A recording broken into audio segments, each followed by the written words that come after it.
Hey, fellow murder peeps. I'm your host, Sarah. And I'm Anthony. Welcome to Bonding Over Murder, the show where I tell Anthony true crime stories that he's never heard of before, right? Never heard of them once. I was happier not knowing, probably. It's too late for that now. We're down the rabbit hole, yeah. so... There's no rabbits down here, though. I mean, just a bunch of mudgets. What's happening in this hole? Let's just not find out. Okay.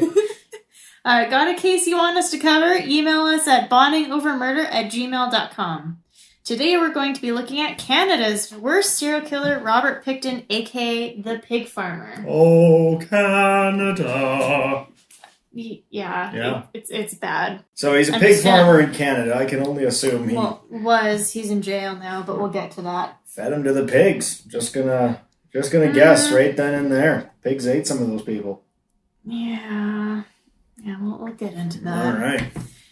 All right, let's get into it then with that lovely description of him feeding it to pigs. Definitely going to be what happens. You got pigs, you got murder, you can feed them to pigs. All right. Robert William, or Willie Pickton. Willie. I knew you were going to like that. Willie Pickton. Was born in Port Coquitlam, BC, in October of 1949. I will just point out, I had multiple different news articles say October 24th, and then I had multiple different news articles saying October 26th, so I don't actually know which one it is. Well, what's the percentage? Which said half. Which? Oh, exactly half. 3 different articles said October 24th, and then 3 completely different articles said October 26th. Okay, so it happened on the 25th then. Yeah. That's what we can assume. Split the difference. It happened on the 25th. I just thought that was so weird. 3 and 3 both said 2 completely different dates. I don't get it. Right on. But either way, he has 2 siblings, an older sister named Linda, and a younger brother named Dave. They were raised on a pig farm that their family has owned since the early 1900s. The Pickton Pig Farm. Yeah, just wait until you hear the actual name that they call it. Oh. It's funny. It's not gruesome. It's funny, but we'll get to that. When they inherited it, they sold most of the property to the government, who wanted to make way for a highway. Oh. They only had about 6.5 hectares left after this transaction, and after they suddenly became well off because they had all this money that the government gave them. I mean, as you're building a highway through there, it makes sense. Yep. The Picktons then bought what is now known as the Piggy Palace. The Piggy Palace. Oh, right on. I had to keep a straight face when I read that. When I first read it, I was like, what? I feel like that's what Mr. Mudgett should have called his murder castle. The Piggy Palace. Oh, God. That's bad. They obviously took care of livestock like pigs and such. As you could imagine from the title. Imagine you'd probably see a chicken. There'd be a chicken there somewhere. Probably. Just with livestock. So. Yeah, there's a chicken. A chicken, just one chicken. Solitary chicken. Right on. Yeah, no, I don't really see where murder's factoring in, but we're going to get there. There's probably going to be a chicken. This bitch is lengthy, and this is just kind of the gist. It's extensive. On top of taking care of the farm, Robert was also a partner in his brother's salvaging business and also got a share of the money from the real estate transaction with the government. Right on. So he's rolling in dough, essentially. Salvaging, so like scrap cars? Yeah, stuff like that. Right, like auto salvage and probably barn salvage and farm. Yeah, it wasn't farm just equipment auto. and It stuff. was yeah. Right, yeah, it was like I think also demolition. I read stuff. Yeah, that makes sense. Yeah. He was known to be socially awkward and would exhibit strange behavior, but neighbors would call him a good-natured bastard. That is a quote. An awkward pig farmer? That doesn't sound right. But a good-natured bastard of a pig farmer. Okay. That's literally a quote that a neighbor described him as later.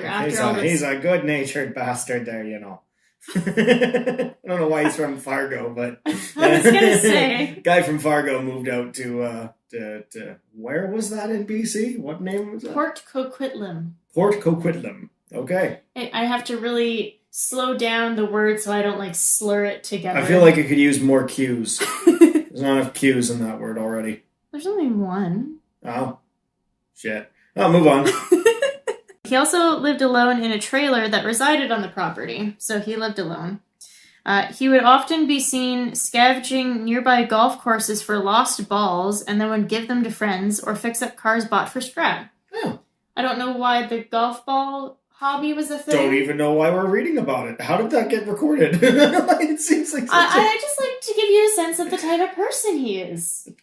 He's a weird dude. Yeah, he's a weird dude. He's a weird dude. Yeah. I like to... literally, when you look at him, if you Google the words trailer trash, his face comes up. Sure, honestly. But I mean, this guy's creating murderers. Imagine, you're playing golf, your ball goes out of sight, this dude comes by, steals it, runs off with it, you never find your ball again. I could have swore it was on the fairway. Nope, it's gone. Mr. Pickton's got it. He doesn't deserve a mister. He's a dickhole. All right. A dickhole named Pickton. Yeah. Okay. Well, I guess his siblings aren't dickholes. It's just him. But either way, he wasn't religious and was never known to use drugs or alcohol, and he never had a girlfriend, claiming he didn't want to be tied down, in air quotes. You can't see me, but I'm doing air quotes, guys. Yeah. Didn't want to be tied down. That's the excuse I used in high school. No, you did not. You were like, I want to get married. I want to have a wife and have babies. But I told my guy friends that I didn't want to get What tied guy down. friends? You had no guy friends. I'm just starting to feel bad about myself. Let's move on. In 1996, the brothers started the Piggy Palace Good Times Society. I don't even want to know what happens in this society of the Piggy Palace Good Time. It's actually a federally accredited charity that raised money for organizations who plan shows and dances. Okay. It's an actual charity. All right. I forgot to Google if it's still in existence, but I'm assuming no. So people donate their money so that other people can go and dance at the Piggy Palace? I don't think they're dancing at the Piggy Palace. I think it's just the Piggy Palace is funding the charity. Okay. It's weird. Yeah. The society would throw very rowdy parties, which included drug use, surprise, surprise, and drinking. Politicians, musicians, biker gangs, and sex workers would all come to these events from downtown Eastside Vancouver. Oh, a little bit of everybody. Okay. Yeah. And this area of Vancouver is known for high levels of poverty, homelessness, open drug use, and the sex trade industry. Yeah, I think I actually drove past that neighborhood once. Kept the windows up. I don't remember. Was that when we went with... No, it was back at a different time. Oh, okay. Like without me. Yeah. Okay. So non-important then. The point is, I kept the windows up. Probably the same. Robert became familiar with the downtown east side through visits to a rendering plant that he would dispose of animal parts at. Oh man, yeah. I actually work next to a rendering plant. Right Smells next door. awful. You take a big deep breath in through the nostrils. It's invigorating. Oh, God. But yeah, so in this area, he would go to the rendering plant and dispose of animal parts. And probably his golf balls. You know, he gave those to friends.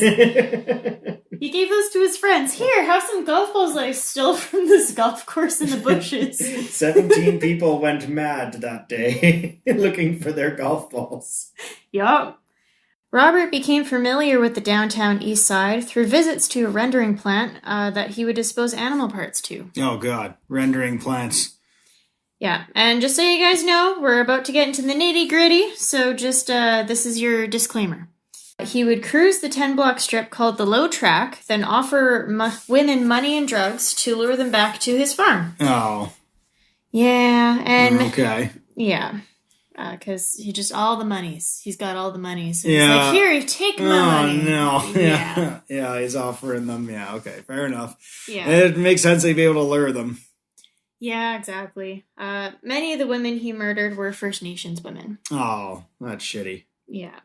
Just to add to the level of douchebaggery that he's already achieved. Yeah. Do you think he was targeting a specific demographic, or? I think it's just whatever was easiest. Whatever was available at the time. Yeah. Exactly. I don't think he was, like, specifically looking for because it wasn't First Nations. all of his victims were First Nations. No, just most of them. Yeah. Oh, those poor women. Yeah. Oh, what a douche.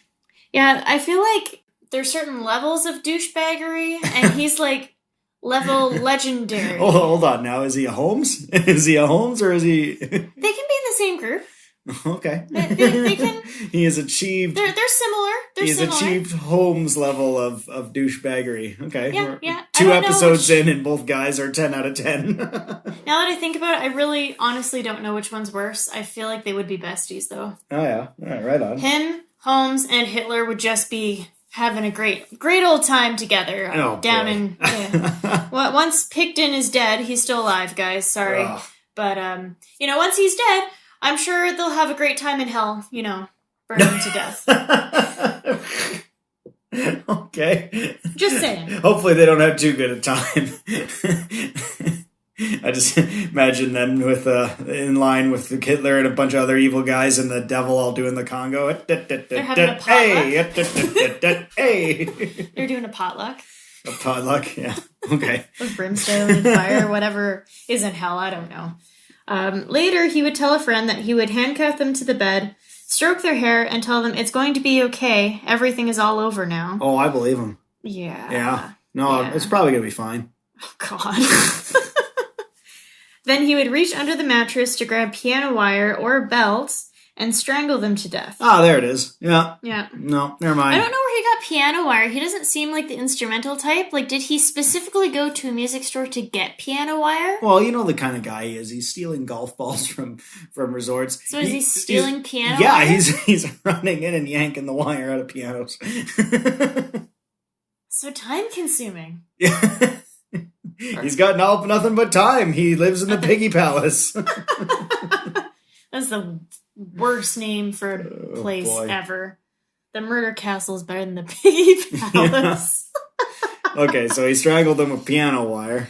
Or a belt. Or a belt, if the piano wire was out of stock. Apparently. Either way. He would then take them to the slaughterhouse and bleed them and gut them. Those are quotes. That is exactly his words, not mine. Yeah, it sounds like something, kind of like a butcher would say. Yeah. Someone who's used to butchering animals. Yeah. Instead of being the Bay Harbor butcher like Dexter, he's the Piggy Palace butcher. Yeah. You take this one seriously. Yeah. That name is so bad. He would then feed their bodies to the pigs and take whatever wasn't eaten to be put in large barrels that would be sent to the rendering plant that we previously mentioned. So, from what I understand of a rendering plant, basically they take animals that have been killed on the farm or died from disease, they take roadkill, things like that. And make them into products, right? Yeah, well, they put them in these big steel drums, like a big dryer, they have these big metal teeth all on the inside. And what the drums do is they smash up the animals and kind of like pulverize them and liquefy them. Then they heat the whole mixture up to really, really hot. And then they separate and render out various oils and fats and products that they can use and sinew. And then I believe the mulch gets turned into fertilizer. I could have lived my whole life without knowing that. Well, trust me, it smells even worse than what I just described. Oh, I know what it smells like. I didn't need to know what happens in the factory that I used to drive past when I went to school. Yeah. Well, I know a guy who used to work in one of those. He had to clean out the drums, all the bits of hair and sinew that get caught up in the drum. Yeah. Ugh. That's so gross. Yeah, I mean, it's awful now when you think about the fact that people went through that. But so here's what we got to do: we got to dig up Holmes and rob his grave because he didn't want to have his grave robbed. And then we got to do kneecapping for Pickton. Break into Quebec's maximum security and go bam bam. You can't move anymore. Well, that wasn't the direction I was going. I was going to put Pickton through the rendering plant. Oh, that's better. That's render better. out Pickton into very usable. While he's alive. Well, no. I mean, you could whatever. Either way, we could render Pickton into oils and fats and actually make use out of this guy. Honestly, based on the trailer trash, it'd be mostly fat, I would assume. Oh, okay. Right on. Yeah. Anyways, as the rate of women disappearing increased, people started to suspect a serial killer was responsible. Sex trade workers began to walk in groups and write down license plate numbers of cars that would pick them up. God bless them. They're trying their best to survive, hey? Unfortunately, they still were disappearing despite all of these steps. I know. Yeah, there's no one out there looking out for them. Yeah. Speaking of that, Vancouver police refused to consider that the women were killed, suspecting that they either moved or died of an overdose. Okay, yeah, they just moved. They're all mysteriously moving, and when they die of an overdose, they apparently evaporate, because that's what Right? happens. Like, That's not what that happens. stands logic on its head, you dummies. Like, oh, they moved without telling us, because if there's one thing people without any money do is move away. And then on top of that, whenever they died of an overdose, they evaporated because they're magic. Right? Ugh. Yes. No, not a serial killer at all.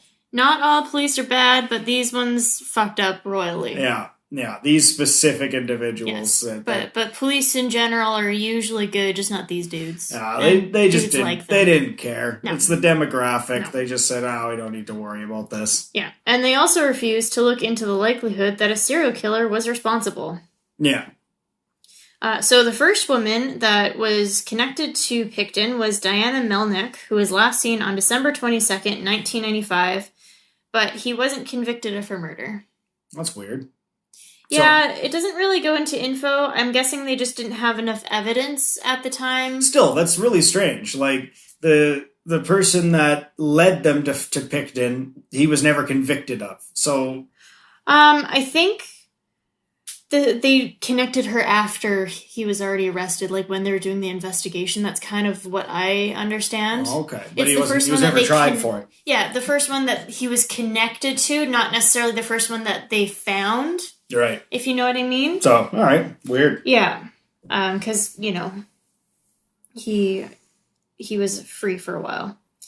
But he did have one survivor. Oh, And yeah? on March 22nd, 1997, he abducted this woman who is, like, the baddest badass that I've read. What'd she do? She's awesome. So as he tried to handcuff her to the bed, she broke free, grabbed a kitchen knife, and sliced his throat. Hey-oh! From ear to ear. Okay, so now how are we still hearing about Pickton? You'd think this would have finished him off. No, he got taken to the hospital. Well, So- who called an ambulance for this douchebag? I don't know. I'm assuming he had people working for him, so I'm assuming one of them did. How do these guys always make it? Guaranteed, if someone cuts my throat ear to ear, I'm gonna die. Well, you just see it in the movies that it happens so quickly. Like, I know, I'm just saying. but of course, movies aren't accurate. But either way, she made it to the highway, where a passerby saw her and took her to the hospital. She ended up at the Royal Columbian Hospital in New Westminster that Pickton was also at. They were in the same hospital together? They were in the same hospital Yeah, together. it's getting a little hot under the collar. Right?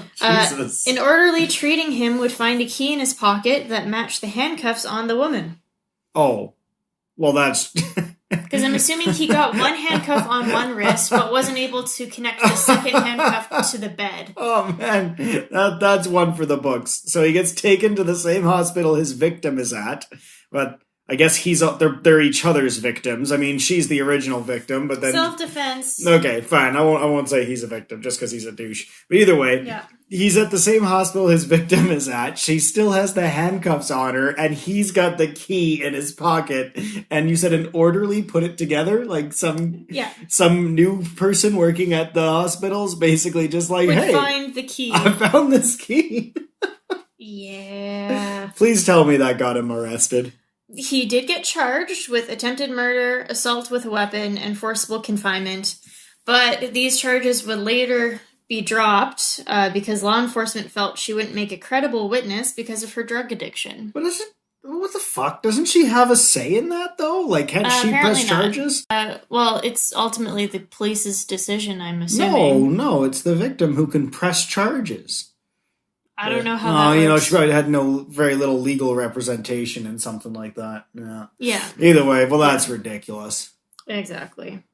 This just gets nuttier because he claimed that she was a hitchhiker who attacked him. Oh, the poor guy. Yeah. Yeah. Like, that doesn't make any sense. Who would believe that? No. Come on. She attacked me, and to defend myself, I had to handcuff her, you see. And sir, why did you have handcuffs? Oh, they're self-defense handcuffs, that's how. Well, sir, I believe you. That sounds perfectly plausible. I mean, we're the same. You seem like a very upstanding gentleman, We're sir. the same cops who believe in evaporating hookers. So, I mean, like... Well, sex trade workers. Well, either way, they evaporate. Yes. Yeah, exactly. So his clothes were seized by RCMP, but they were never checked for forensic evidence, but those tests could have tied him to 2 other missing women. Oh. So I'm just going to point out at this point in time, the RCMP and the Vancouver police are not working together. So the farm isn't in Vancouver, so it's out of technically Vancouver police jurisdiction, so that falls under the RCMP. But they weren't talking, they weren't cooperating with each other, so there was this disconnect that was also why it took so long to get him. It's the perfect storm for a serial killer to kind of like brew and the situation to get worse. You know, a serial killer happens to be in that region where the 2 police departments happen not to be working together. Exactly. And he's able to just kind of fester and stew and just get worse, right? Yeah. Yeah. Yeah, exactly. So police would receive a call from Bill Hiscox in 1999 saying he had been told by Lisa Yields, who was a close friend of Pickton, that she had seen women's clothes, purses, and IDs at one of his parties that the Pickton brothers would throw for that dancing society. Sounds suspicious. Right. But I suppose he might just like wearing women's clothing. You never know. And IDs. Oh, yeah, right, the IDs. Yeah, no. If you just had the clothes and the purses, maybe, but the IDs, He's just a well-natured bastard who happens to cross-dress. That's good-natured bastard. Yeah, but never mind, he stole a bunch of IDs. Yeah. And I'm guessing she never came forward. She believed they were from the missing women. Well, what did she do about it? So, police did try questioning her, but she was uncooperative. So, one police officer suggested a plan to go undercover to one of the parties and gain her trust, but that plan was shot down. Pickton was then trailed for 3 days by RCMP, but since he didn't do anything incriminating in those 3 days, they stopped trailing him. Well, Bob, he got up to nothing nefarious for the 3 days we were tracking him. Case closed. Right. Can't be this guy. Of course not. Exactly. It totally makes sense. In 3 days, that's just ample amount of time. Yeah. Ample. Bill also told police that he heard Pickton make disturbing jokes, because Pickton had a meat grinder that he would talk about and tell his friends, if you ever need to dispose of a body. Never mind, we're putting Pickton through the meat grinder first, then he's going to the rendering plant. I wonder if it's the same meat grinder, like size-wise, as Carol Baskin. No, remember? She was like, I have a butcher boy. I couldn't run his hand through the grinder, never mind a whole body. Remember? Well, he only has pigs. Their pigs aren't that big. What? Why would he need a gigantic one? Pigs are bigger than people. They're huge. Well, I feel like you're not putting a whole pig in there, are you? The point is, you're still not butchering pigs through a little tiny grinder. Fair, yeah. Okay. Police were also told that a woman named Lynn Ellingson had seen a woman's body in his slaughterhouse. Oh. She initially denied the claims, but would later say that she saw him cutting strips of flesh off the legs. So there's just a whole bunch of people that knew a whole bunch of stuff, and none of them really seemed to come forward when it mattered. They all kind of came forward later. Well, he had a lot of power with his money. Yeah, I'm thinking they're all living on Piggy Palace money. Yeah. Yeah. So for this woman, she was afraid of him, and that's why she denied it, but she also relied on him for her drugs. Because she was a drug addict as well, unfortunately. When? Come on. Yeah. Well, she came forward eventually. Oh, yeah, nice. But I'm pretty sure almost certain this guy's a murderer. I see him chopping up bodies in his barn, but if I rat him out, I'm not going to get my fix. Well, it's easy. Well, addiction's a crazy thing, right? Like, you're not thinking straight. I suppose I'll hold my judgment for now, but it still seems, Well, addiction, you know how the brain works. Like, yeah. Either way, it was later discovered that after Lynn was questioned, an RCMP officer visited Pickton's farm and was told by his brother to come back during the rainy season because they were busy working. I don't know how you can tell RCMP to come back later. Yeah, I'm going to do that next time I get pulled over for a speeding ticket. Because they're ticket. basically like the equivalent of the FBI for Canada, right? Because we don't, I'm not sure. The point is, I'm going to do that next time I get a speeding ticket. Sorry, officer, I'm too busy for this ticket right now. Come back during the rainy season, please. I guess people would use that as an example of, like, Canadian is okay. We'll come back when it's more convenient. You know for that you. cop walked away with Piggy Palace money in his pockets. Well, no, his brother seems like an honest, upstanding dude. Like, he's known for his charity work. No, I don't buy it. If his friends all knew that there was stuff going on, his brother sure as shit knew there was something up. Well, I didn't really read too much into the brother or the sister. Just saying, all these people came forward and noticed all these really strange things. The brother would be one who would know stuff was going on. Yeah. He wasn't exactly trying to hide it. So after this, 4 months later, they finally questioned Pickton, who obviously denied killing anyone and consented to a search of his property that RCMP never followed up on. Oh. So he gave them permission to search his property because he's a cocky little bastard, but they never... They just forgot when rainy season came around to actually do it? Apparently. No, now it was raining and they didn't want to get wet, so they didn't do it. Because I don't know. Okay. Weirdos. At this point, the number of missing women climbed to 30. Oh. So finally, in 2001, the RCMP and Vancouver police joined forces to investigate the missing women. Well, yeah, we're up to 30 missing people. Yeah. Can't all have evaporated. Because they're assuming that he was working between 1978 and 2001. Yeah. But like I said, the first one that was connected to him was not until 1995. They didn't have evidence of ones before that, but they assumed that that's when he was active. Okay. But, so long time for them not to do anything. But either way, in February of 2002, Scott Chubb, who used to work for the Pickton family, told RCMP that he had seen illegal guns in Pickton's trailer. This information is what they needed to get a search warrant. So on February 5th, 2002, they searched his farm and discovered several illegal and unregistered guns. Yeah, what kind of guns were they? I didn't read that. In Canada, we're not really big on guns. Now, they're in a farm, you'll see guns all the time, sometimes registered, sometimes not, but it looks like they were looking for something to kind of gotcha him on, you know what I mean? Like, this, like, oh, there's your unregistered guns, that gives us an example to come here, but I don't think they would normally bother if he wasn't, you know, suspected of being a serial killer. I don't think they'd bother to come out there for a couple of unregistered, I'm assuming rifles, but who knows what he had. Yeah, I didn't read that. Yeah. Not that I really cared about what guns he had. He was arrested on weapons charges, but was released on bail and kept under surveillance. Ah, there you go. He was also not allowed to go to the pig farm while the police conducted their investigation under a second warrant that they got. Nice. For the second warrant, they found items that were connected to missing women, like an inhaler prescribed to Serena Abbott's Way. Why would you leave that lying around? You see, he didn't care. He's just cocky little bastard. Yeah, I'm not going to get caught. They haven't tried. They're not going to try. So I mean, to be fair, 1978 to 2001, that is a long time. That is a long time. Yeah. Even 1995 to 2001 is still a decent amount of time. Asshole was probably like, hey, I could use Ventolin from time to time. I'll just leave this lying around. Ugh. Scratch your name out or something. Something. Like, seriously. Dummy. Yeah, exactly. They also found handcuffs, women's clothing, shoes, and jewelry. DNA testing on blood found in the trailer proved to be Mona Wilson, who was last seen November of 2001. Okay.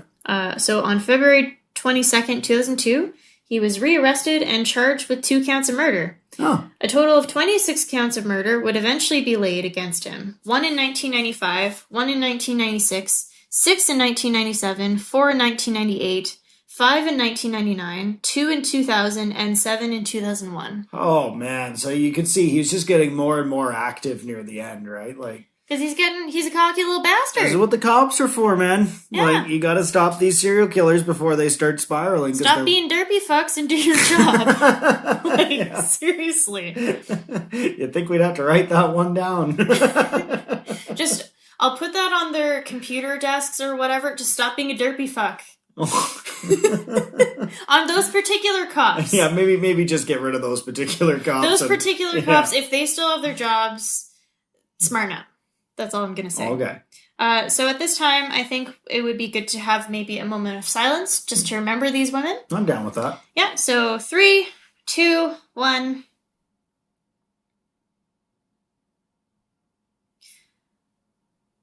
All right.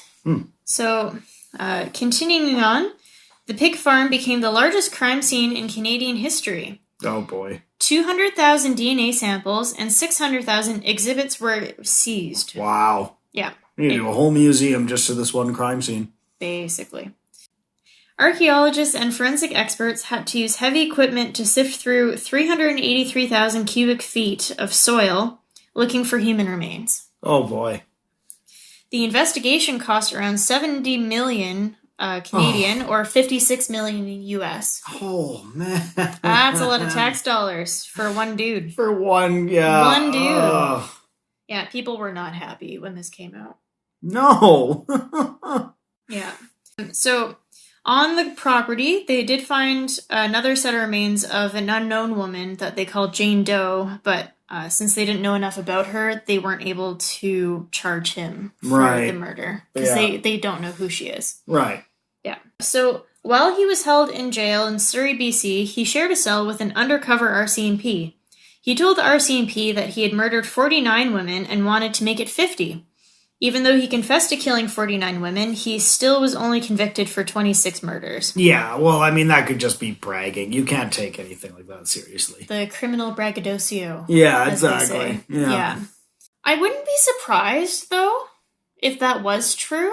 I mean, 26 isn't, like, too far from 49, especially in the time period they suspect that he was working in. Well, we're 49 would be 50, 25 is half of that, so 26. It's actually... Right, but 25 is half of 50, so we're looking around less, about half. So I'd say it's probably bragging. That's just like bragging to double your number. That's true. You can't trust the words of a psychopathic serial killer. They're all liars. So his preliminary hearing lasted from January to July of 2003. And due to the complexity and volume of evidence, the trial for the first 6 charges didn't begin until January 22nd, 2007. So 4 years after the preliminary hearing is when his trial started. Yeah, but he's locked up now, right? Yeah. But even when he was waiting for his trial to start, he was behind bars, right? Yeah, once they got the other evidence connecting the missing women, they arrested him again, and now at that time, he was in Surrey, BC, in the jail there. Okay, well, there you go. I mean, I'm okay if the wheels of justice move slowly, as long as the danger is off the streets, right? Like, he's behind bars while they're doing this. Okay. Exactly. At least he's not, out on bail, going back to the Piggy Palace. God. Pick better names for your buildings, people. I'm just gonna say that. Murder Castle and Piggy Palace are not good. On December 9th, 2007, Pickton was found guilty by a jury on 6 counts of second-degree murder and sentenced to life imprisonment with no possibility of parole for 25 years. Oh, why just second-degree murder? Why not first-degree murder? So I did Google this. So second-degree murder includes intent to kill as well as first degree. Okay. So I'm assuming they just had more evidence to support second degree. Yeah, well, what makes first degree? I think there had to be some sort of assault in addition to the premeditation. If there was an assault, he choked him out. That's an assault. Yeah, I'm not really sure, Okay. but that's what I read, that second-degree murder can also include intent to kill in Canada. Well, it doesn't make a lot of States sense, but though. Maybe it was easier for them to prove it somehow. But Exactly, that's what I think. All right. So Crown prosecutors kept the possibility open of charging him for the other 20 murders, but dismissed it on August 4th, 2010, because Pickton already had the maximum sentence under Canadian law, which is life imprisonment with no parole for 25 years. Right. We've already blown enough money on this a-hole. So in 2010, the BC government formally announced a Missing Women Commission of Inquiry to look into the police's conduct during this case. It ruled that blatant failures, as they put it, by law enforcement were marked by deep bias against the poor, drug addicts, sex trade workers, and First Nations women. Oh, there you go. Yeah. And it led to the tragedy of epic proportions. Yeah, epic's a good word for it. Yeah. So the inquiry gave 63 recommendations, including the creation of a Greater Vancouver Regional Police Force to allow for a more effective and unified unit. It also called for adequate funding for emergency shelters for women in the sex trade and compensation for children of the missing women. Right. So that just goes to show, though, right? At the end of the day, Pickton's just a monster, right? He's a monster. Yeah. So if you let the monster do his little monster thing, of course he's going to just get worse and worse and worse, right? Yeah, they don't stop. It's a compulsion thing. No, absolutely. He's a horrific monster, but you guys let him do his thing. You didn't even try and stop him. And of course he ended up becoming the Canadian record serial killer. You know, they most of them probably would become that if no one ever tried. Well, basically, when I think about it, it's the same thing as what happened to Ted Bundy. Just slightly different because Ted Bundy would transfer from, like, move state to state, and they weren't talking, just like the RCMP and Vancouver Police didn't talk until much later. Right. So it kind of reminds me of that a little bit. It's still different in a, like, obviously. Right. But, yeah. The Vancouver Police implemented several changes to its missing persons investigations. The missing persons unit was made a regular part of the police department, and they are required to begin investigations without delay. I'd love to see if they hired some women on that staff, you know what I mean? Like, I feel like no one would care more about missing women than other women would, you know what I mean? Yeah. Well, at the time, there was a transgendered man who was on the case before they transitioned. Oh, right on. Yeah, so... You know, and they went undercover to, you know... Well, that's a brave person. Yeah, exactly. So there were some, which was awesome. Cool. And he wrote a very interesting article on BBC, which I will add the link to in the bio. Right, that'd be neat to watch. Oh, it is a great article. BBC is awesome. Sorry. Yeah. Family members are advised regularly and consulted before release of information. Oh, nice. And the case also is supposed to stay open until the person is found. Good. Yeah. So... In true psychopathic serial killer fashion, in 2016, Pickton made an autobiography about himself. Oh, nice. Called Pickton, in his own words, which he smuggled out of prison and was published by Outskirts Press of Denver, Colorado. Because of course he did. What do you think? Accurate? Nice accurate account of his life? Well, seeing as it's trying to claim his innocence, no. Oh, okay. This is probably the last chapter where he flies to the moon. Hangs out on a spaceship with H.H. Holmes. Yeah, absolutely. Yeah. It's all true in there. It's a big old book of truth. I don't know why they do this. Do they really think a book is going to get them out of jail? Saying, no, I was totes innocent. It might get you some secret admirers to come by for those conjugal visits. I feel like you're going to get that anyway, because there's plenty of crazy people out there. Yeah, but this increases the number. It's all a numbers game. Because people are just like, oh, this poor man, he's been through so much. Exactly. And all he wanted me to do was come by with some piano wire. So I said, sure. Anyway, it was sold on Amazon until they withdrew it due to public outrage. Because who would have foreseen that, honestly? Nice. Why, Emma? In June 2018, Pickton was moved to Port Cartier Maximum Security Prison in Quebec, so Pickton could receive better protection and be exposed to better programs. Oh, I want to make sure we got ourselves an educated hillbilly. Well, I understand the better protection, but, like, why does he need the better programs? Probably because all convicts need good programs. I understand he's in there for life and he's already a douche, but whatever, inmates are inmates are inmates. You know, you need to give them all opportunities to rehabilitate. Even though he's in there for the rest of his life. Even though he's in there for life, yeah. Yeah. Yeah. Either way. So fast forward to January of 2020, so last year.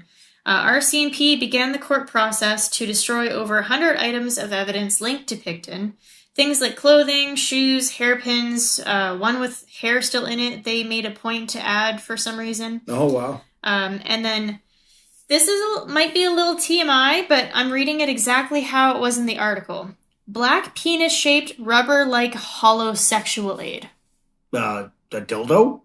But it's hollow. So it's because he took the motor out of it. This'll be good for my salvage business. God. Gives it away with the golf balls. Yeah, exactly. Here's some golf balls and a dildo motor. Oh, God. I can see why they want to destroy it. Like, the hollow just gets me. You took the motor out. It's penis-shaped and hollow? There used to be a motor in there. Now there's not. That's why it's hollow. I mean, I don't know that much about took the rotating dildos, apparently. Beads out, you know? Anyways, moving on. And a rusty .303 caliber bolt-action rifle. I don't know how to say... No, I'm sure that's fine. Yeah. The RCMP claimed that these items are taking up substantial space and storage, which is running up costs, which makes sense. Mm-hmm. Over 100. the largest crime scene in Canadian history is going to rack up some storage. It should, yeah. Yeah. We've already given enough money to this douche. So this is where we go into Crazy Town. One man by the name of Norman Vincent Traversy. There was another person that also felt the same way, but they didn't show up for the court thing, so I'm not going to name them. I will post a link to the article so that way, if anyone is interested, they can read it themselves. He attempted to argue that the evidence shouldn't be destroyed and kept for future lawsuits and out of respect for the victims' families. Oh. He also claimed that Prime Minister Justin Trudeau has committed a number of crimes akin to genocide and crimes against humanity. Oh, yeah, that sexy-ass Trudeau, when he's not running the country, he's committing genocide. They all evaporated, though, so that's why we never caught him. I mean, I don't know how, I don't care how you feel about Trudeau. Genocide? Yeah. Really? He feels that the evidence could play a key role in this. With Trudeau. Oh, okay. He has raised $144,000 on GoFundMe for legal fees. Nice. Justice Brian Williams dismissed the applications, noting neither person has a direct interest in the case, nor has a valuable contribution to make. Yep, doesn't sound very valuable to me. Yeah. Pickton is scheduled to take part in the application process by video conference. Ah. So that was supposed to be in September of 2020, but I couldn't find a recent article with an update, so I'm assuming it got postponed. Like everything did in 2020, yeah. Yeah, exactly. Well, this was September of 2020, so things were... A little nutty. Well, I guess that was when the second wave? Depending on where you were. This was in BC. Yeah, it was in BC, so they were similar to us. They were probably having their second wave, yeah. For those of us that don't know, we're in Alberta. So we're right next door to them, basically. So long story short, guys, Robert Pickton is the epitome of trailer trash that killed women and fed them to pigs. Trailer trash all the way. Yeah, exactly. Yeah. So thank you for listening to our podcast. Thanks a lot. Yeah, exactly. Be sure to check out our website, bondingovermurder.info. Or just press that big old like button. I'm not really sure where it is or what it looks like. On wherever you listen to podcasts is where it is. But I imagine there's a thumbs up little thing. You might want to press it's literally just a follow button. Huh? Either way, thanks for listening, and we'll catch you next time. Bye. Bye.